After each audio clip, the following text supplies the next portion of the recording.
Imagine the thrill of watching a powerhouse team dominate the court, racking up victory after victory in a fiercely competitive league. Now picture that team being your beloved Kentucky Wildcats, soaring to new heights in volleyball glory.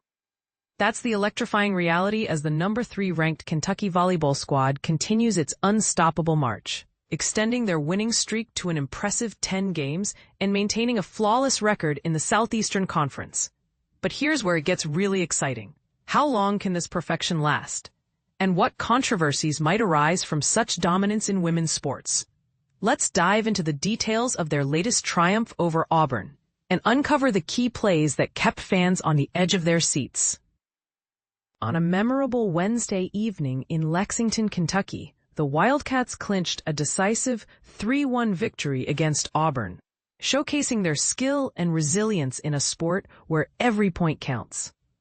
Leading the charge was senior outside hitter Eva Hudson, who delivered a powerhouse performance with 25 kills. That's the term for when a player spikes the ball to score a point that the opposing team can't return, making her a true force on the court. For beginners getting into volleyball, think of a kill as the ultimate offensive move that leaves defenders scrambling and fans cheering.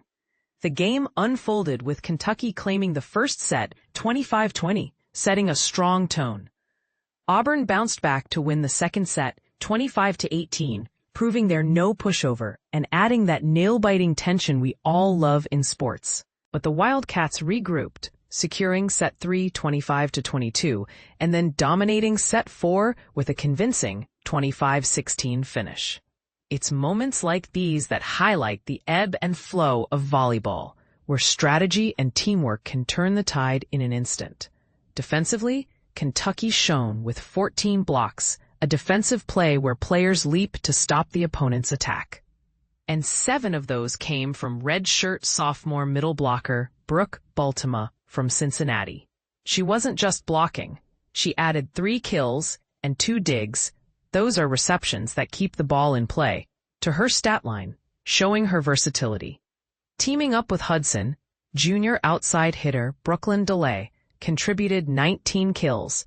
Rounding out, freshman setter Cassie O'Brien orchestrated the attack beautifully with 48 assists, her 4th consecutive match over 40, which is a remarkable feat for someone so early in her career, distributing the ball to set up scoring opportunities.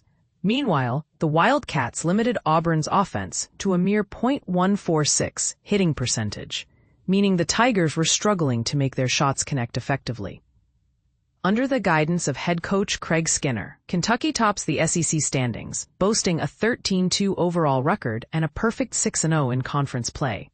Auburn, not to be underestimated, sits at 13-5 overall and 4-3 in the SEC, proving that every game in this league is a battle. And this is the part most people miss. In a conference as tough as the SEC, staying undefeated isn't just about talent. It's about heart, coaching, and those split-second decisions that define champions. What if this level of dominance sparks debates about parity in college sports? Some fans might argue it's inspiring, while others could see it as unbalanced, favoring powerhouse programs. Is Kentucky's streak a sign of a bright future for women's volleyball, or does it highlight inequalities in recruiting and resources? We'd love to hear your thoughts. Do you think this perfection is sustainable, or is it time for the underdogs to rise? Looking ahead, the Wildcats will host Florida on Sunday, October 19 at 3 p.m. inside the historic Memorial Coliseum, a venue steeped in tradition that always amps up the excitement. They'll then hit the road for showdowns against Mississippi State on October 24th and Alabama on October 26th. With this momentum, Kentucky fans are buzzing, but controversies like rivalries and player workloads might keep the spotlight on. What do you think will happen next in the SEC? Agree with the hype around Hudson and company, or disagree and share why? Drop your opinions in the comments. We're eager to discuss.